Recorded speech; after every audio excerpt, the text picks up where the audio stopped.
Because they think you have food.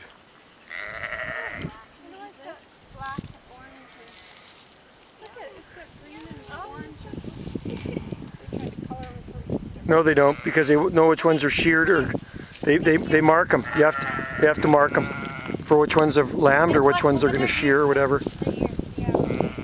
Oh, the tags, yeah. It's also a breeding thing too, I think, Hill.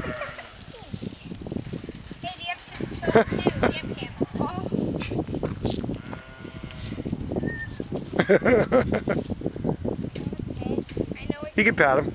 He'll let you pat him.